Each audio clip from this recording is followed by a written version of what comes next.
जन्माद्यस्य यतोऽन्वयादितरतश्चार्थेष्वभिज्ञः स्वराट् तेने ब्रह्महृदाय आदिकवये मुह्यन्ति यत्सूरयः तेजो वारिमृदां यथा विनिमयो यत्र त्रिसर्गो मृषा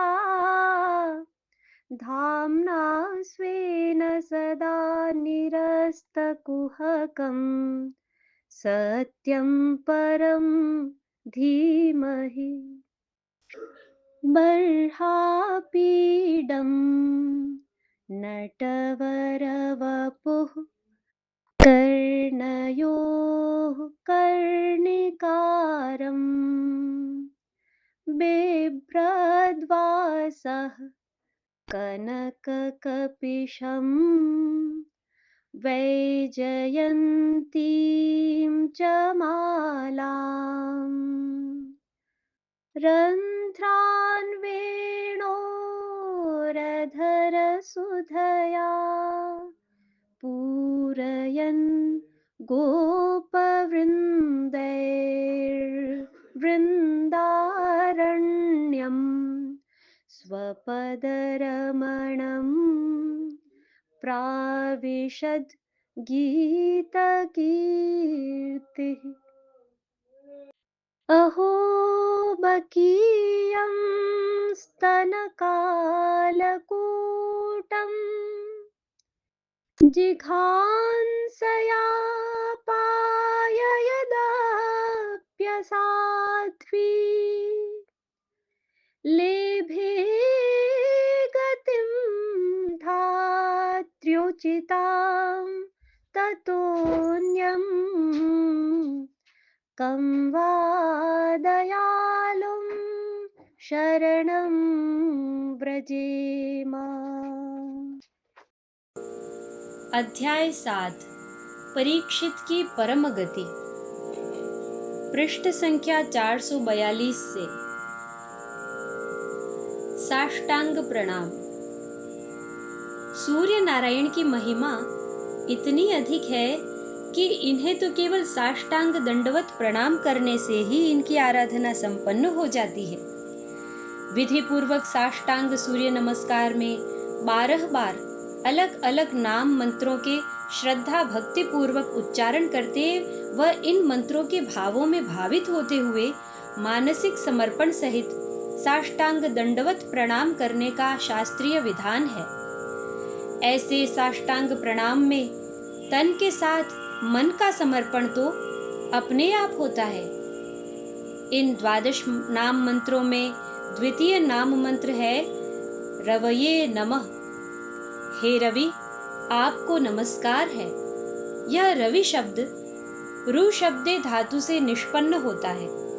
धात्वर्थ तो स्पष्ट ही है, शब्द करना। सारी सृष्टि में जहां कहीं भी गति होती है ना, वहां ध्वनि भी अवश्य ही होती है। हाँ, इतना अवश्य है कि हो सकता है वह ध्वनि इतनी मंद हो कि हमें सुनाई ही न दे, पर वहां भी ध्वनि होती अवश्य है। भाई, रवि किरणों की गति तो इतनी तीव्र है कि केवल 1 सेकंड में ही 3 लाख किलोमीटर चली जाती है। अतः यहाँ तो ध्वनि का होना अवश्यम भावी है। सूर्य अपने इस मृदु रव के कारण ही तो रवि कहलाते हैं। यह तो हम जानते ही हैं कि यह पृथ्वी तो सूर्य से ही प्रकट हुई है। अतः यहाँ दिखाई देने वाली प्रत्येक ठोस और स्थूल तमोगुणी वस्तुएं भी यथार्थ में सूर्य किरणें ही है। भाई, सत्व रजस तमस इन तीनों गुणों के तारतम्य के कारण ही प्रकृति कारण स्थूल सूक्ष्म रूप में प्रकट हुई है। अब यदि पृथ्वी की किसी भी वस्तु को प्रबल रजोगुणी प्रकाश की गति से फेंके तो उसका तमस नष्ट होकर उसमें रजस सत्व की वृद्धि होगी। अतः वह वस्तु भी सूर्य की किरणें ही बन जाएंगी। जैसे पृथ्वी की प्रत्येक वस्तु का पूर्व रूप सूर्य किरणें है ना, वैसे ही इन वस्तुओं के घर्षण से उत्पन्न होने वाले शब्दों का आधार भी रवि का रव ही है। गति और प्रकाश के सम्मिलित गुण वाले इस तेजोमय रव को सत्व मिश्रित रजस स्वभाव वाली मध्यमा वाक कहते हैं। यह मध्यमा वाक हमारे तन को ही नहीं, मन को भी प्रकाशित करती है। हमें नव जागृति, ऊर्जस्विता और जीवंतता का संदेश देती है। सूर्यदेव को समर्पित भाव से तन्मयता पूर्वक किए गए इस दंडवत प्रणाम से मनस चेतना का इस रव से जुड़ जाना सहज स्वाभाविक है।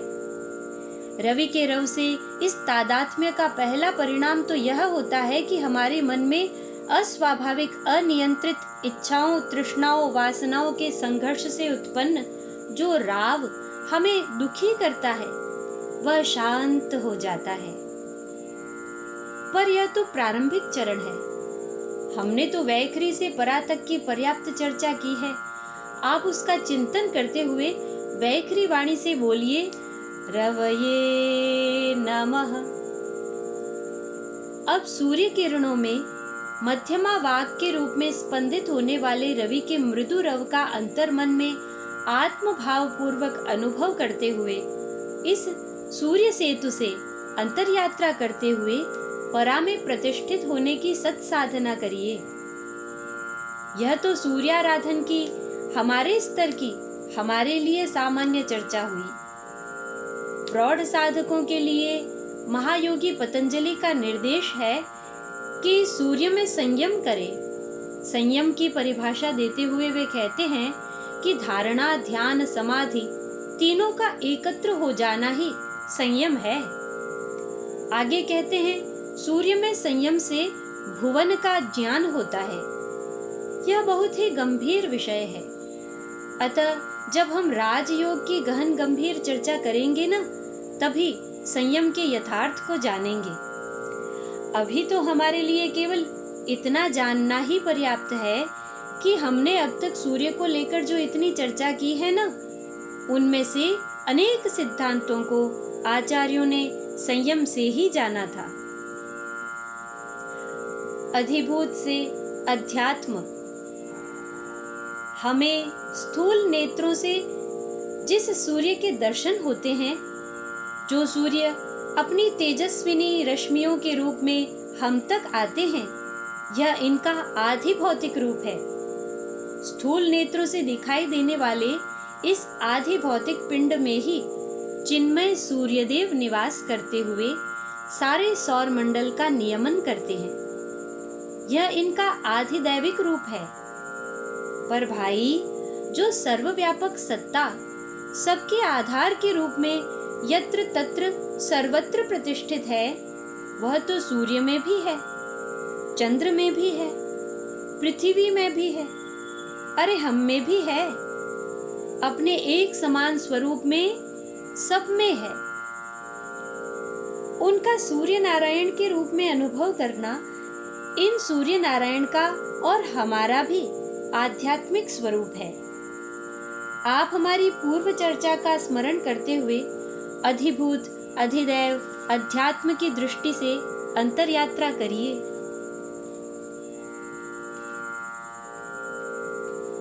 स्वाध्याय। हमने इस स्थूल से महाकारण तक की अंतर यात्रा को समझने के उद्देश्य से सभी की सुविधा, विषय की सरलता और स्पष्टता की दृष्टि से सभी साधकों द्वारा सत्कर्मों के प्रारंभ में किए जाने वाले सत्संकल्प का और नित्य कर्म में सम्मिलित व ज्ञान, योग, कर्म, भक्ति सभी साधन पद्धतियों में सभी के लिए समान रूप से लाभकारी सूर्याराधन का चयन किया है। पर भाई, सभी की रुचि एक समान नहीं होती। कोटि कोटि मनुष्यों के रुचि भेद को सीमित नहीं किया जा सकता। पर हमारे पास तो सीमित स्थान ही है, इसे इतना अधिक बढ़ाया नहीं जा सकता। अतः स्थानाभाव के कारण हमारे लिए अनेक साधन पद्धतियों की व्यक्तिशः चर्चा तो संभव नहीं है, पर आप अपनी रुचि की एक या एक से अधिक साधन पद्धतियों का चयन करके उसके साथ कार्य कारण महाकारण, भूलोक से ब्रह्मलोक, अधिभूत अधिदैव अध्यात्म, वैखरी से परा की दृष्टि से अंतर यात्रा करिए। सबसे बड़ी बात है हम आत्म स्वाध्याय करें, अर्थात अपना ही अध्ययन करें, बिना किसी अन्य व्यक्ति की सहायता के, केवल अपना ही और अपने लिए ही, किसी को उपदेश देने के लिए नहीं। ऐसा अपने आप के लिए अपने आप का स्वाध्याय करें। इसके लिए हम प्रकृति प्रेरित आचार्यों द्वारा आविष्कृत अनेकानेक साधकों द्वारा अनुभूत हम सब में स्वतः स्वभावतः होने वाले सोहम हंसः मंत्र का चयन कर सकते हैं। हमारा अहंकार अभी स्थूल देह में ही है, अतः श्वास प्रश्वास रूपी सेतु के साथ ही इस स्थूल अहंकार को मिलाकर इससे उस अहम तक की अंतर यात्रा तो हमारे लिए बहुत ही सरल है। सोहम हंसः, इन सब सत प्रयासों से धारणा शक्ति बढ़ेगी, धारणा में परिपक्वता आएगी। साथ ही हम यह जानकर तो विस्मयाभिभूत हो जाएंगे कि हमारा परम लक्ष्य निर्गुण निराकार, सगुण निराकार, सगुण साकार स्वरूप में से कोई भी हो, इनके साधन पथों में से भी ज्ञान, योग, कर्म, भक्ति, कोई भी पथ हो, सबके लिए यह कार्य कारण परंपरा अनिवार्य है। अतः एक भी प्रामाणिक साधन पद्धति ऐसी नहीं है जो महान ऋषियों द्वारा आविष्कृत सृष्टि की शुद्ध वैज्ञानिक कार्य कारण परंपरा से बाहर या विपरीत हो। जैसे सारी सरिताएं भिन्न भिन्न पथों में प्रवाहित होती हुई एक ही महासागर में विलीन होती है न, वैसे ही ऋषियों द्वारा आविष्कृत ऊर्ध्व गति परम सत्य की अनुभूति देने वाली सभी साधन पद्धतियां एक ही सच्चिदानंद समुद्र में पूर्णत्व को प्राप्त करती हैं। मंथन। हमने इतनी गंभीरता पूर्वक इन परंपराओं पद्धतियों को समझने का सत्प्रयास किया है, पर भाई तृप्ति तो अभी तक भी नहीं हुई। हमें कोरी बातें ही नहीं बनानी, हमें तो अनुभव करना है ना। अतः एक बार और गंभीर अनुभूति के प्रारंभिक चरण धारणा के अर्थ को गंभीरता पूर्वक ही धारण करना है। इसके लिए हमें प्राचीन आचार्यों की शरण लेनी पड़ेगी। इसी से हम जान सकेंगे कि उन महान आचार्यों ने अपने शिष्यों को अनुभवों हेतु कैसे प्रशिक्षित किया था। और सबसे बड़ी बात तो यह है कि महाभाग परीक्षित को इतनी शीघ्रता से केवल 7 दिनों में ही भगवत तत्व की, भगवान के नाम रूप लीला धाम की धारणा कैसे हो गई।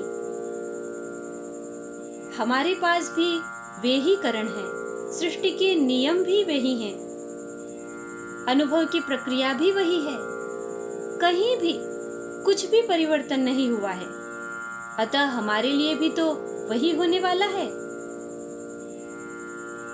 और तो और हमारा कन्हैया भी वही है, वैसा ही स्वरूप, वही स्वभाव, सबसे न्यारा, सबका प्यारा, प्रतिदान की अपेक्षा के बिना सबसे प्रेम करने वाला। इस सर्व सुहृद, सर्व सुलभ, सर्वभूतांतर आत्मा के स्वरूप स्वभाव की धारणा भी हमारे लिए कठिन कैसे हो गई। हम हमारा स्वरूप और प्रभु से शाश्वत संबंध तो भूले ही इस प्राकृत प्रभाव में अपने ही मौलिक स्वभाव से भी च्युत कैसे हो गए। भौतिक प्रभाव को पराभूत करके स्वभाव स्वरूप की पुनः प्रतिष्ठा कैसे हो। अज्ञान को निरस्त करके प्रज्ञान का प्रकाश कैसे हो। हमारे प्राचीन आचार्यों ने हमारे ही स्तर पर उतरकर हमारे लिए, हमारी धारणा के लिए कैसे कैसे जतन किए। इस समुद्र मंथन से ही हमारे अनुभव का अमृत पथ भी प्रशस्त होगा। सवर्ण संज्ञा। भाई, हमने अब तक अनुभूति के सेतु को जाना है, मूलाधार से सहस्रार तक अहम की अंतर यात्रा पूर्वक तत्व शोधन के क्रम को भी जाना है, पर अभी तक अनुभूति के सुदृढ़ आधार को उतनी ही गंभीरता से नहीं जान पाए हैं। इसके लिए हमें व्याकरणाचार्यों की शरण लेनी पड़ेगी। यह तो हम जानते ही हैं कि उन्होंने व्याकरण का एक भी नियम अपने मन से नहीं बनाया है।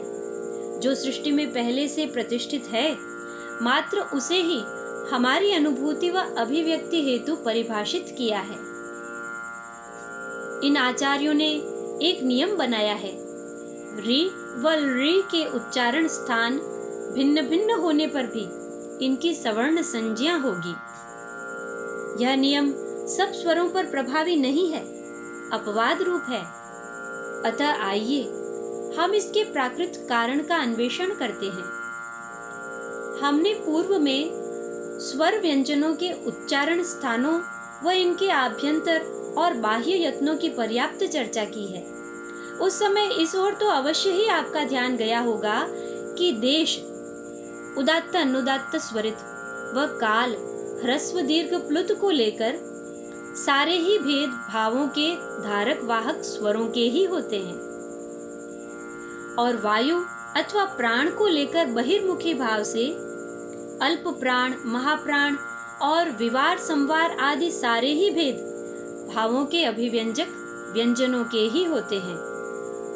इस प्रकार इन स्वरों को संकेतों सहित कुछ अपवादों को छोड़कर 18 प्रकार से लिखा जा सकता है, और 18 प्रकार से ही इनका उच्चारण किया जा सकता है। 18 प्रकार से अ का उच्चारण किए जाने पर भी केवल बाह्य दृष्टि से ही इनमें भेद प्रदर्शित होता है। भीतर तो ये एक ही भाव के प्रकाशक हैं। सृष्टि के और संधि आदि व्याकरण के सारे ही भाव व्यवहार के समय अंतः प्रक्रिया तो भीतर के भाव के अनुसार ही होती है। अतः बाहर से अलग अलग दिखाई देने पर भी इनके उच्चारण स्थान और यत्न दोनों एक ही होने के कारण इनकी सवर्ण संज्ञा होती है। अतः आचार्य श्री पाणिनि जी ने नियम बनाया, तुल्यास्य प्रयत्नम सवर्णम। इसमें एक विशेष बात है कि अ, ई, उ, री इन स्वरों के जो 18 भेद हैं, ये एक ही स्वर के हैं। जैसे अ के 18 भेद हैं, वैसे ही ई के भी 18 भेद हैं। मूल में एक ही भाव संवेदना वाले एक स्वर के ही बाह्य दृष्टि से ये 18 भेद हैं। बाह्य दृष्टि से भेद होने पर भी मूल भाव संवेदना तो अब भी एक ही है। अतः इनका तो सवर्ण होना स्वाभाविक है। पर भाई, सृष्टि की व्यवस्था तो बहुत ही जटिल है। जैसे हमने ह वर्ण के समय एक ही स्वर में एक साथ ही 2 भाव संवेदनाओं को और इनके 2 प्रकार के प्रयोगों को देखा है ना, कुछ वैसी ही विचित्रता यहाँ पर भी प्रकट हो रही है। वहाँ ह में उच्चारण स्थान एक ही होने पर भी एक ही वर्ण में 2 भाव थे। यहाँ री व री में बाह्य दृष्टि से भेद होने और इसके कारण उच्चारण स्थान में भेद होने पर भी दोनों स्वरों के मूल में एक ही भाव संवेदना स्थित है। इस सूत्र 119 में तो जिन स्वरों के उच्चारण स्थान और यत्न समान हो, केवल उनकी सवर्ण संज्ञा होती है। अतः जहाँ उच्चारण स्थान के भिन्न होने पर भी 2 स्वरों में एक ही भाव संवेदना हो, वहां तो यह नियम प्रभावी नहीं हो सकता। इसकी पूर्ति के लिए ही आचार्य श्री कात्यायन ने छूटी हुई बात को जोड़ने वाला अतिरिक्त नियम बनाया। रील री वर्णयोर मिथ सावर्ण्यम वाच्यम। री और री वर्ण की परस्पर सवर्ण संज्ञा कहनी चाहिए, अर्थात इन दोनों के उच्चारण स्थान भिन्न भिन्न होने पर भी इनकी सवर्ण संज्ञा होती है। हम इन दोनों ही दृष्टियों से विचार करेंगे कि दोनों स्वरों में ऐसी कौन सी समानता है जिनके कारण इनकी सवर्ण संज्ञा हुई, और क्या भेद हैं जिनके कारण इनके उच्चारण स्थान अलग अलग हुए। ऋत तत्व। हमने पूर्व में ऋत तत्व की थोड़ी सी चर्चा की है। जिस प्रज्ञा के गर्भ में ऋत तत्व समाया है, ऐसी ऋतंभरा प्रज्ञा से हमारा प्रारंभिक परिचय हुआ है। सूत्रात्मा ब्रह्मा जी के ब्रह्मलोक के इस ऋत रूपी एक निश्चित नियम की एक सूत्रता में ही सारी सृष्टि पिरोई हुई है।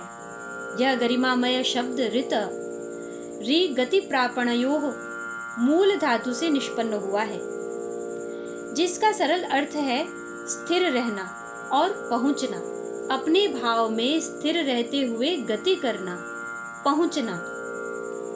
इसको समझने के लिए सत्यलोक से भूलोक तक के निर्माण की हमारी पूर्व चर्चा का स्मरण करिए तो। लोक यात्रा।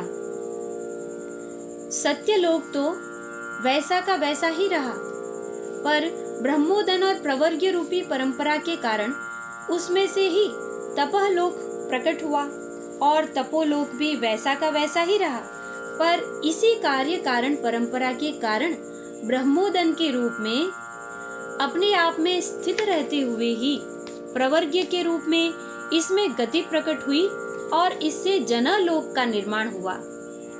इस प्रकार क्रमशः परंपरा क्रम से भूलोक प्रकट हुआ। इस प्रकार अपने आप में स्थित रहते हुए ही सत्यलोक और अन्य लोक भूलोक तक पहुंचे हैं। अतः भूलोक में अन्य 6 लोक समाये हुए हैं। भूलोक इन 6 लोकों के तेज को धारण करता है, इनकी समष्टि है। भूत भाव संवेदना। पंचभूतों की दृष्टि से भी देखें तो आकाश का गुण केवल शब्द ही है। आकाश से वायु प्रकट होती है, अतः वायु में 2 गुण होते हैं, एक आनुवंशिक परंपरा से आया हुआ शब्द और दूसरा अपना गुण स्पर्श। इसी परंपरा क्रम में अग्नि में 3, जल में 4 और पृथ्वी में तो शब्द स्पर्श रूप रस गंध, ये 5 भाव संवेदनाएं होती हैं। अर्थात इन 5 भूतों में केवल पृथ्वी ही है जो एक साथ इन सभी भाव संवेदनाओं को धारण करती है। देश संवेदना। जो देश रूपी भाव संवेदना अपनी मूर्तामूर्त रूप में महत तत्व में स्थित है, उसका तमोगुणी मूर्त रूप ही यह पृथ्वी है। इसे तो विस्तार से कहने की आवश्यकता नहीं है। काल संवेदना। काल की दृष्टि से विचार करें तो जिसे हम पृथ्वी की आत्म परिक्रमा के कारण सूर्य के संदर्भ से स्थानीय काल कहते हैं, यथार्थ में यह काल संवेदना भी नित्य वर्तमान की भूमि महत तत्व के मूर्तामूर्त काल से ही परंपरा क्रम से यहाँ तक आई है। भाई, इसकी तो हमने पहले ही बहुत विस्तार से चर्चा की है, स्मरण है ना। वसुधा का सुदृढ़ आधार। इस प्रकार हम दृढ़ता पूर्वक कह सकते हैं कि इस पृथ्वी पर सुई की नोक जितना स्थान भी ऐसा नहीं है जिसमें अप्रकट रूप से ही सही पर सृष्टि की सारी मूल भाव संवेदनाएं प्रतिष्ठित न हो। यह महिमामयी पृथ्वी समष्टि भाव संवेदनाओं को धारण किए हुए है। इस प्रकार ऋत तत्व को पृथ्वी ने धारण तो कर रखा है, पर यह ऋत इस पृथ्वी के स्थूल रूप से आवृत है। पृथ्वी बीज लम को तो हम जानते ही हैं। इस पृथ्वी के तमोगुणी स्थूल रूप से आवृत हो जाने के कारण ही ऋत तत्व का री ल से युक्त होकर री बन जाता है। यह री पृथ्वी तत्व से आवृत होकर री बनते ही अपने प्राकृत अग्नि तत्व के उच्चारण स्थान मूर्धा से री के रूप में उच्चारित न होकर अब पृथ्वी तत्व से भावित आवृत होने के कारण पृथ्वी तत्व के ही उच्चारण स्थान दंत से री के रूप में उच्चारित होता है।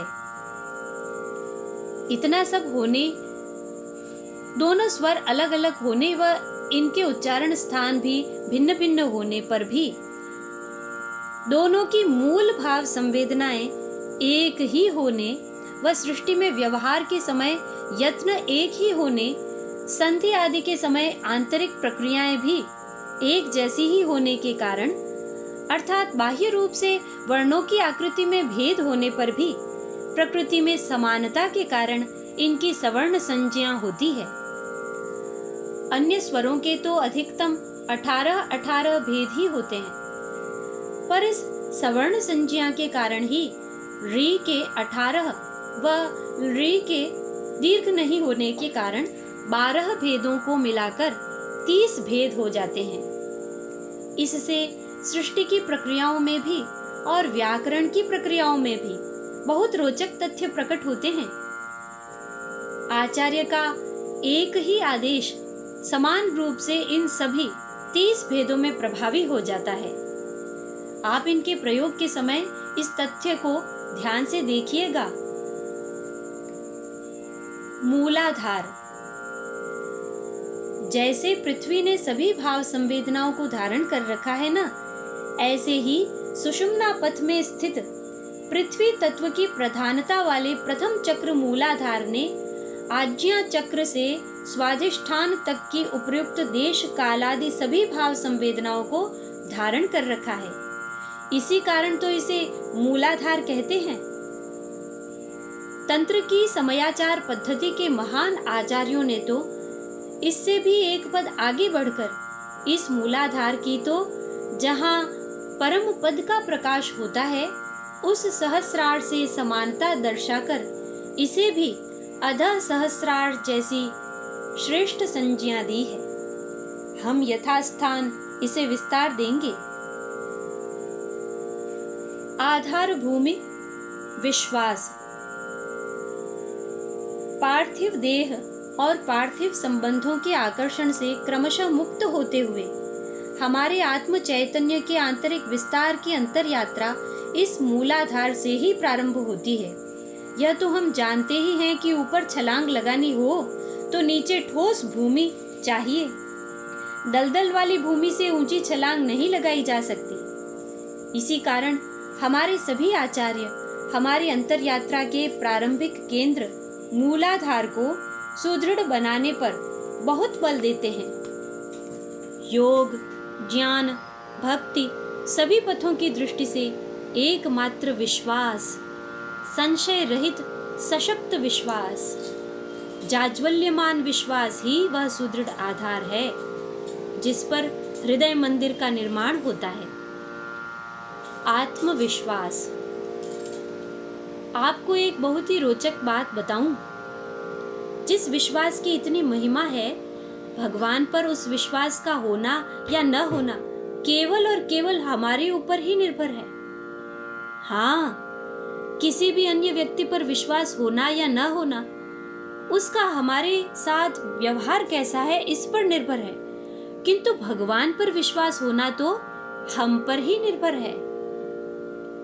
भगवान पर विश्वास तो बहुत बड़ी बात हो गई। हमारे दिन प्रतिदिन का एक सरल अनुभव है। हम सड़कों पर तो प्रतिदिन चलते हैं। उस समय अनेक दुपहिया चार पहिया वाहन हमारे पास से निकलते रहते हैं। कभी कभी तो वे केवल कुछ इंच की दूरी से निकलते हैं। तब भी हम शांत भाव से अपनी गाड़ी चलाते रहते हैं। हमें पूरा विश्वास होता है कि हमारा कुछ भी नहीं बिगड़ेगा। सामने से आने वाली गाड़ी के बारे में हम कुछ भी नहीं जानते। उसकी ब्रेक ठीक है कि नहीं यह भी नहीं जानते। चालक मानसिक रूप से तनावग्रस्त है या नहीं, वह मद्यपान किया हुआ है कि नहीं, उसे गाड़ी चलाना आता है कि नहीं, हम ये कुछ भी नहीं जानते। ऐसा भी नहीं है कि आज तक एक भी दुर्घटना नहीं हुई हो।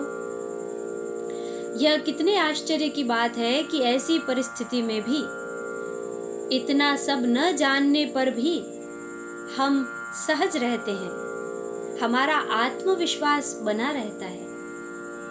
हम में यह स्वतः स्फूर्त विश्वास नहीं होता तो क्या हम सड़क पर चलने का साहस कर पाते?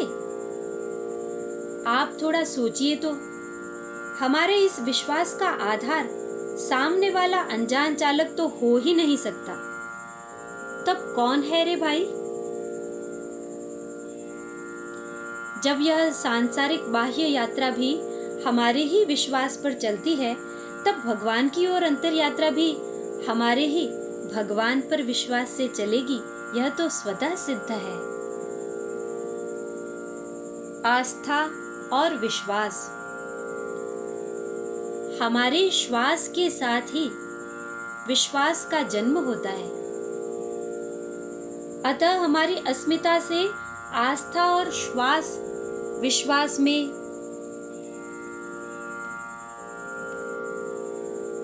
हमारे श्वास जन्म होते ही पृथ्वी पर अपने अस्तित्व के अनुभव का प्रथम क्षण के साथ ही विश्वास का जन्म होता है।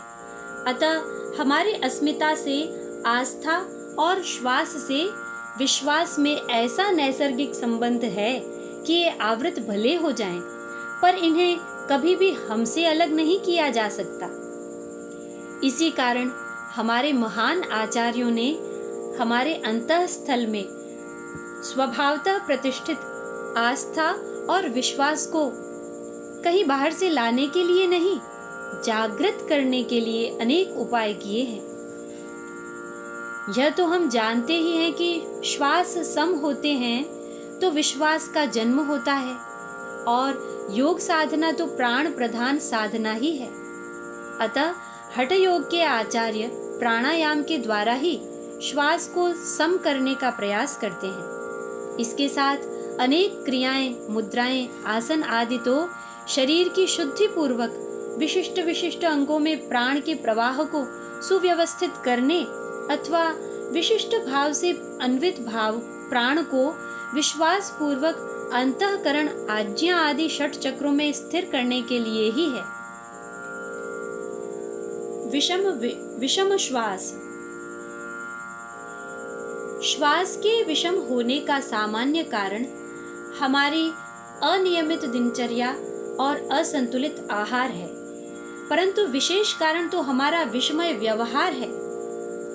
मन प्राण के अन्योन्याश्रित संबंध से तो हम सुपरिचित हैं ही। अतः हम जानते हैं कि हमारे दैनिक क्रियाकलापों में दोनों का एक दूसरे पर प्रभाव पड़ता रहता है।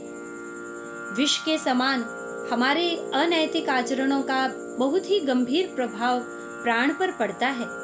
अतः प्राण भी विषम हो जाता है।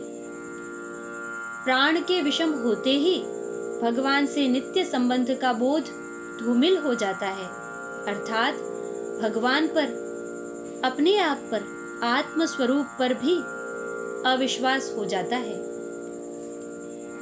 ऐसी स्थिति में किया गया प्राणायाम मात्र शारीरिक व्यायाम बन जाता है। इसी कारण राजयोग के परमाचार्य श्री पतंजलि ने अपने अष्टांग योग में आसन प्राणायाम के पूर्व यम, अहिंसा, सत्य, अस्तेय, ब्रह्मचर्य और अपरिग्रह, नियम, शौच, संतोष, तप, स्वाध्याय और ईश्वर प्रणिधान दोनों का विधान बनाया, जिससे व्यावहारिक और व्यक्तिशः दोनों रूपों में मन की पवित्रता, समता बनी रहे।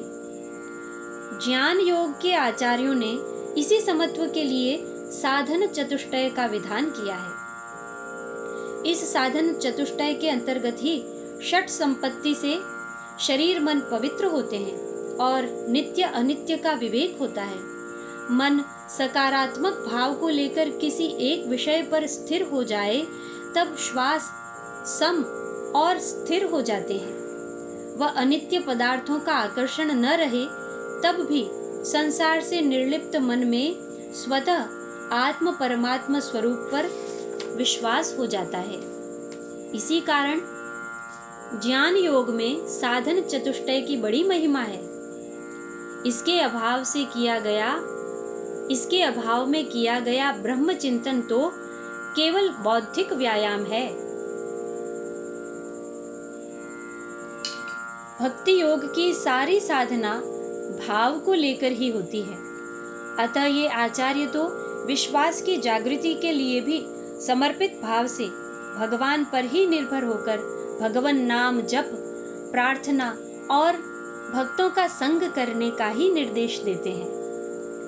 भाई, ब्रह्म ज्ञान की साधना के लिए ब्रह्मवेत्ता सद्गुरु महावाक्य का उपदेश देते हैं, अहम ब्रह्मास्मि। और शिष्य को संशय हो जाए कि अरे जीव ब्रह्म कैसे हो सकता है, मैं तो मरण धर्मा स्थूल देहधारी हूँ, मैं नित्य निरंजन सर्वव्यापक कैसे हो सकता हूँ, तो स्वरूप संधान कैसे होगा। अतः नित्य स्वरूप हो या नित्य संबंध, आस्था और विश्वास रूपी सुदृढ़ आधार की तो दोनों में नितांत आवश्यकता है। अतः नित्य स्वरूप हो या नित्य संबंध, आस्था और विश्वास रूपी सुदृढ़ आधार की तो दोनों में नितांत आवश्यकता है। हाँ, जैसे वसुधा सभी भाव संपदाओं का आधार है ना, ऐसे ही आस्था और विश्वास इनकी अनुभूति का सुदृढ़ आधार है।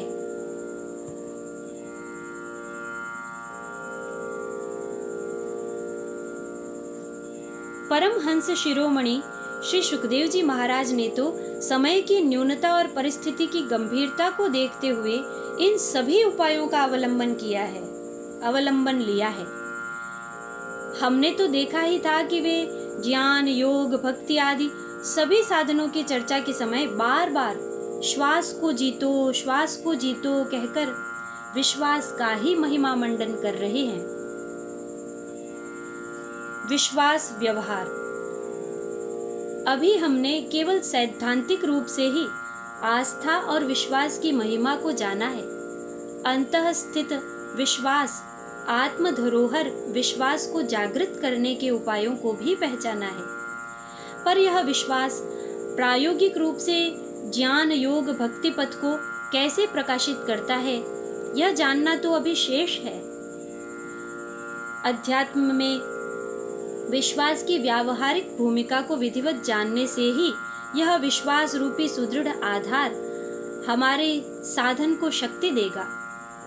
अतः आइए हम पूर्वाचार्यों के पावन पद चिन्हों का अनुसरण करते हुए तत्व धारणा के प्रारंभ से पूर्णता तक के उनके व्यावहारिक युक्ति कौशल से हमारे पथ को भी प्रशस्त करें। अनुभव में अवरोध।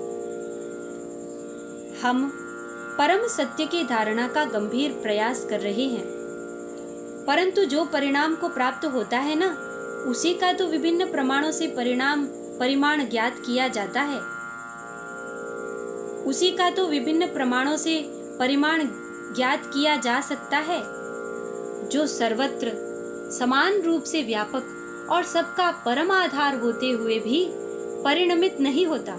उसे तो कभी भी किसी भी प्रमाण से प्रमाणित नहीं किया जा सकता। अतः वह तो अप्रमेय ही रहता है। ऐसे अचल, अटल, निरंजन, निर्लिप्त, निरपेक्ष परम तत्व पर विश्वास होने पर भी उसकी धारणा कैसे हो? हमारी वर्तमान स्थिति तो हम सब जानते ही हैं। हमारा अध्यास देह में है और यह देह इस पृथ्वी के छोटे से भूखंड में अवस्थित है। पृथ्वी अपने ही अक्ष पर स्थिर रहते हुए निरंतर चक्राकार गति कर रही है। अतः भूमि के प्रत्येक अंश पर सूर्य के संदर्भ से दिन रात्रि होते हैं। इस चक्राकार गति के कारण ही हमारे लिए भूत भविष्य तो प्रतिबंधित ही रहते हैं। इस प्रकार हम सीमित पार्थिव देश काल से तो प्रतिबंधित हैं ही, पर वर्तमान में परम तत्व तो बहुत ही बड़ी बात है। हमारे लिए तो भूत भविष्य के प्रतिबंध से रहित ब्रह्मलोक का नित्य वर्तमान रूप भी प्रतिबंधित ही है। पर एक बात है, ब्रह्मा जी के काल की गणना तो हमारे ही रज तमोमय सापेक्ष है ना, हमारे ही रज तमोमय काल के सापेक्ष है ना। अतः उस सात्विक भूमि के नित्य वर्तमान रूप का अनुभव भी हमारे सत्व सद्भाव के सापेक्ष ही है। अर्थात देश काल के बंधन में इतना बंधे होने पर भी इससे मुक्त होने की युक्ति वाला एक सूत्रता रूपी सात्विक केंद्र तो अब भी हमारे भीतर ब्रह्म पथ में ही प्रतिष्ठित है। परमहंस शिरोमणि श्री सुखदेव जी महाराज ने परीक्षित की आत्मचेतना को इसी केंद्र में प्रतिष्ठित करते हुए उन्हें क्रमशः सभी प्रतिबंधों से मुक्त किया था। भावानुभव केवल देश काल के प्रभाव की बात ही नहीं है। सृष्टि में अनगिनत पदार्थ भरे पड़े हैं। इन सभी पदार्थों में किसी विशेष भाव की प्रधानता होते हुए भी ये तो अनेक भावों के घनीभूत पुंज हैं। हमारा सारा जीवन इन भाव संवेदनाओं से ही संचालित होता है, परंतु हम कभी भी इनका शुद्ध रूप में अनुभव नहीं कर पाते। हमें इन भाव संवेदनाओं के देश काल क्रम मात्रा से सीमित और मिश्रित रूप का ही अनुभव होता है। इन देश काल आदि से प्रभावित होने के कारण ही हम स्थूल पदार्थ रहित शुद्ध भाव का अनुभव नहीं कर पाते। साथ ही तुलनात्मक दृष्टि से आकलन किए बिना किसी भी भावात्मक पदार्थ को ग्रहण ही नहीं कर पाते। कैसी विडंबना है।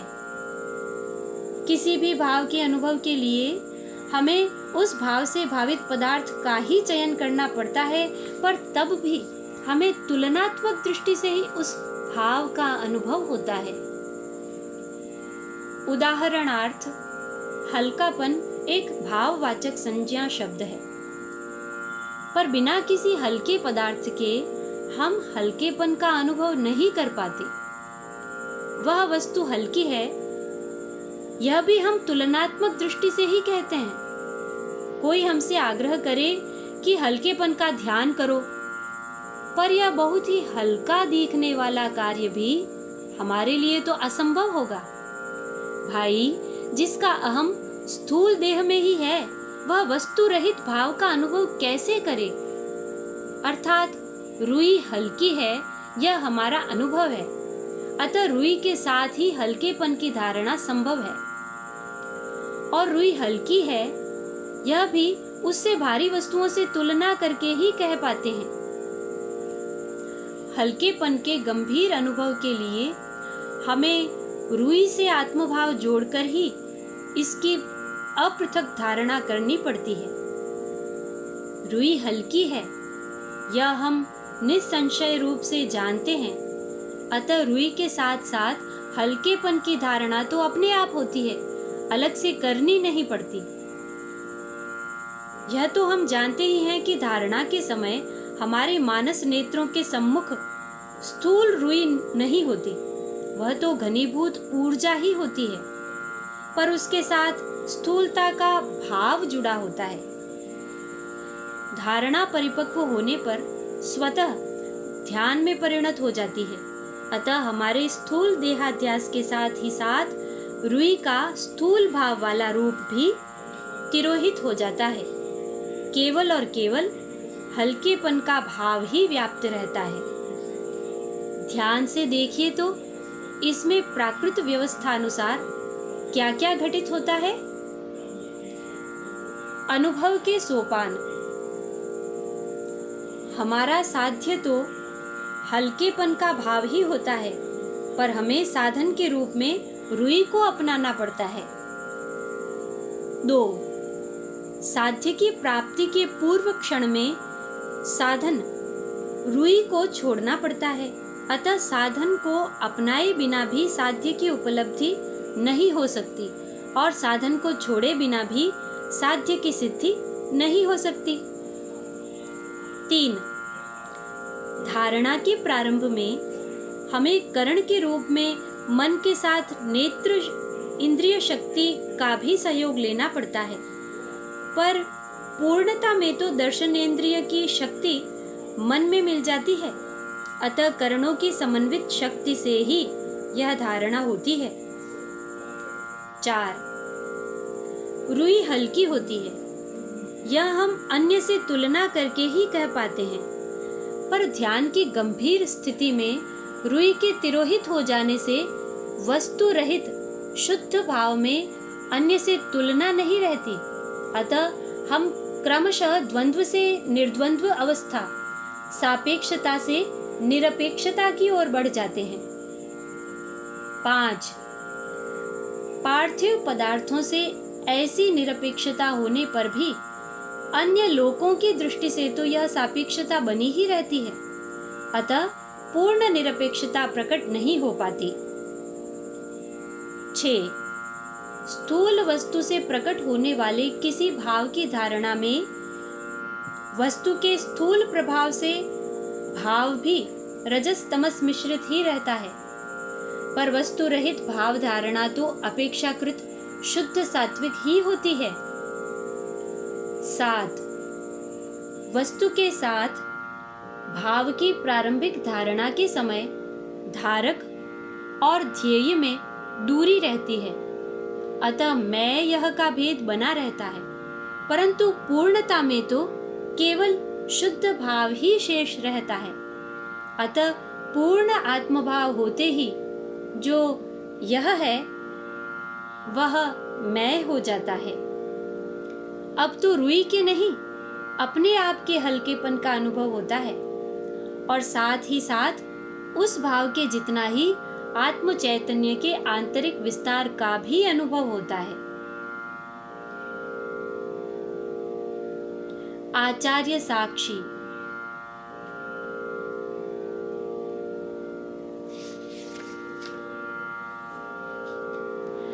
अभी हमने समझने में सुविधा की दृष्टि से एक सरल उदाहरण का चयन किया था। अब योग के परमाचार्य श्री पतंजलि धारणा के प्रसंग में विश्वास के सुदृढ़ आधार से स्वरूप तक की अंतर यात्रा को कितनी विलक्षण और सारगर्भित सूत्रात्मक रीति से समझाते हैं, इसे देखिए। अंतराय समाधिपदा सूत्र 30। परमाचार्य ने योग साधना में चित्त के 9 अंतराय अर्थात विघ्न समझाए हैं। प्रथम व्याधि अर्थात रोग, द्वितीय स्त्यान, योग साधना की इच्छा होने पर भी इसके अनुष्ठान की शक्ति न होना। 3 संशय, मैं योग साधना कर सकूंगा कि नहीं कर सकूंगा, साधना करने पर भी सिद्धि मिलेगी कि नहीं मिलेगी, ऐसा संशय होना। 4 प्रमाद, मन में उत्साह न होने से साधना नहीं करना। 5 आलस्य, तमोगुण की अधिकता के कारण शरीर में भारीपन बढ़ जाने से साधना न कर पाना। 6 अविरति, सांसारिक सुखों की तृष्णा बनी रहना। 7 भ्रांति दर्शन, मिथ्या ज्ञान होना। 8 अलब्ध भूमिकत्व, किसी प्रतिबंध के कारण समाधि न होना। 9 अनवस्थित्व, समाधि को पाकर भी उसमें स्थिर न होना। इन 9 विघ्नों के अतिरिक्त वे इनके साथ ही होने वाले 5 प्रतिबंधकों की ओर भी हमारा ध्यान आकर्षित करते हैं। प्रतिबंधक: 1 दुख, मन में दुख होने पर योग साधना नहीं होना। 2 दौर्मनस्य, इच्छा पूर्ण न होने पर मन में क्षोभ होना। 3 अंग में जयत्व, शरीर के अंगों का कांपना। 4 श्वास, श्वास अंदर आना। 5 प्रश्वास, श्वास बाहर निकलना। इस प्रकार बाहर भीतर का भेद बने रहने के साथ ही स्थूल देह में ही अटके अहम बोध का सीमित व खंडित रूप से बने रहना। ये सभी 9 विक्षेपों के साथ होने वाले 5 प्रतिबंधक हैं। इन सब विघ्नों के समाधान के लिए एक सरल अभ्यास समझाते हुए कहते हैं, तत्प्रतिषेधार्थमेक तत्वाभ्यासः। समाधिपाद सूत्र 32। इन विघ्नों को दूर करके चित्त की स्थिरता के लिए किसी एक तत्व की धारणा का अभ्यास करना चाहिए।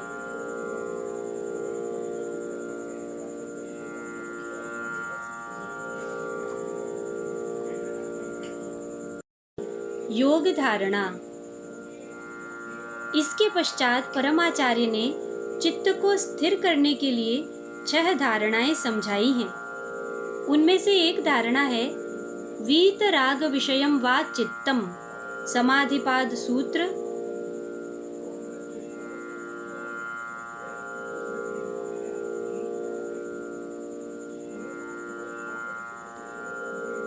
वीतराग, राग रहित योगी की वीतरागता की धारणा करने वाले का चित्त स्थिर हो जाता है।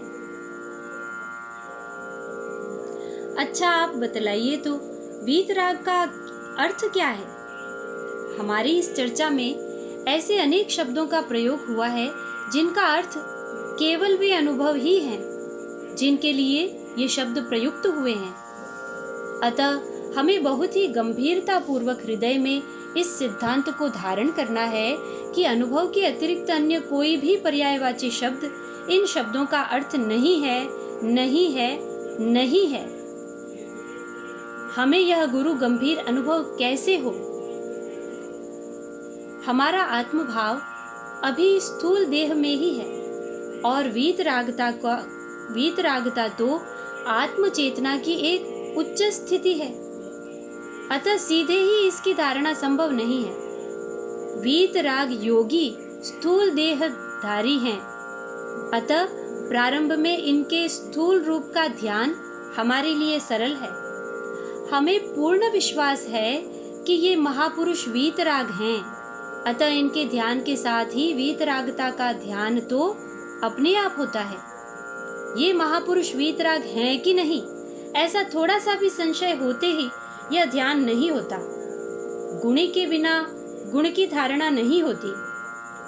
जैसे हमारे पेट में अन्न का परिपाक होता है ना, ऐसे ही कर्म परिपाक होता है। इस अभ्यास के फलस्वरूप धारणा परिपक्व होते ही साधक को अपनी देह का बोध न रहने पर वीतराग योगी की स्थूल देह का बोध भी नहीं रहता। अतः इस स्थूल देह के आलंबन रहित वीतरागता में चित्त स्थिर हो जाता है। सिंहावलोकन। एक बार सावधानी से इस सारी प्रक्रिया को दोहराइए तो 1। साधन का साध्य तो वीतरागता ही होती है, पर हम सभी के स्थूल देहाध्यास के कारण साधन के रूप में भी किसी स्थूल देहधारी योगी का आलंबन लेना पड़ता है। 2। ये योगी वीतराग हैं, ऐसा दृढ़ विश्वास होता है। इस विश्वास के कारण ही योगी के साथ साथ अपने आप वीतरागता की भी प्रारंभिक धारणा होती है। 3। धारणा की परिपक्वावस्था में स्वयं और योगी की स्थूल देह का स्मरण नहीं रहता। इस देहाध्यास रहित स्थिति में ही वीतरागता की गंभीर धारणा होती है। 4। साध्य की प्राप्ति के पूर्व क्षण में साधक अपने साधन को छोड़ देते हैं। अतः प्रारंभ में योगी के स्थूल शरीर का आलंबन लेने पर भी पूर्णता के समय उसे छोड़ना पड़ता है। 5। धारणा के प्रारंभ में बाह्य करणों की अपेक्षा होती है, परंतु पूर्णता में तो इन करणों का समन्वित शक्ति रूप चित्त ही अपेक्षित है। इस प्रकार यह आलंबन रहित धारणा बहुत ही विलक्षण होती है। अतः साधक क्रमशः सापेक्षता से निरपेक्षता की ओर बढ़ते हैं। 6। साधना के प्रारंभ में जिनका आलंबन लिया जाता है, केवल वे योगी ही वीतराग होते हैं, परंतु पूर्णता में तो साधक भी वीतराग होते हैं। फल। आचार्य श्री पतंजलि प्रणीत 6 धारणाओं के फलस्वरूप बहुत ही अद्भुत अवस्था होती है। इसे प्रकट करते हुए वे कहते हैं, परमाणु परम महत्वान्तोस्य वशीकारः, परमाणु परम महत्वान्तोस्य वशीकारः। ऐसे चित्त का सूक्ष्म से सूक्ष्म और महान से महान पर्यंत वशीकार हो जाता है, अर्थात सारी सृष्टि में समान स्थिति हो जाती है। अहं हरे तव पादैकमूला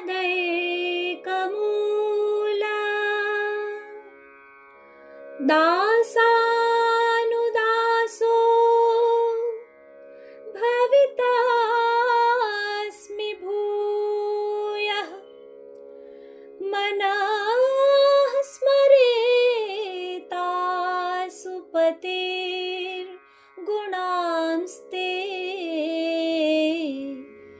गृणीतवा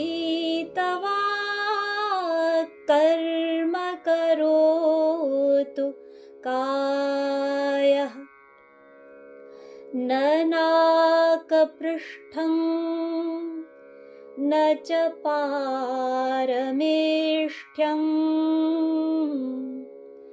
न सार्वभौमं न रसाधिपत्यम्,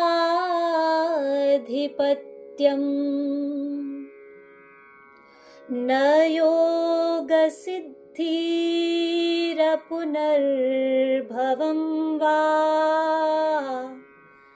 समञ्जसत्वा विरहय्यकाङ्क्षे, अजातपक्षायव मातरं खगाः, स्तन्यन्यथा वत्सतराः क्षुधार्ताः, प्रियं प्रियेव व्युषितं विषण्णा, मनोरविन्दाक्षदिदृक्षते त्वाम्।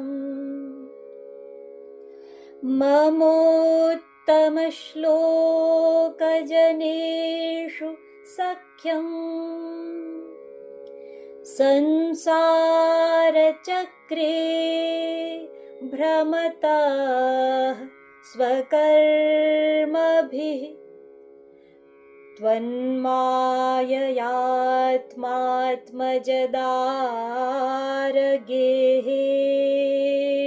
त्वन्माययात्मात्मजदारगेहेष्वासक्त चित्तस्य न नाथ भूयात्, आसक्तचित्तस्य न नाथ भूयात्, आसक्तचित्तस्य न नाथ भूयात्।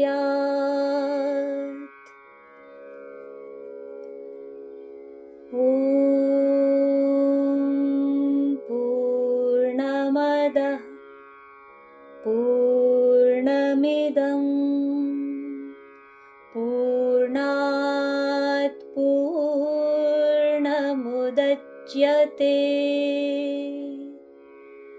पूर्णस्य पूर्णमादाय पूर्णमेवावशिष्यते।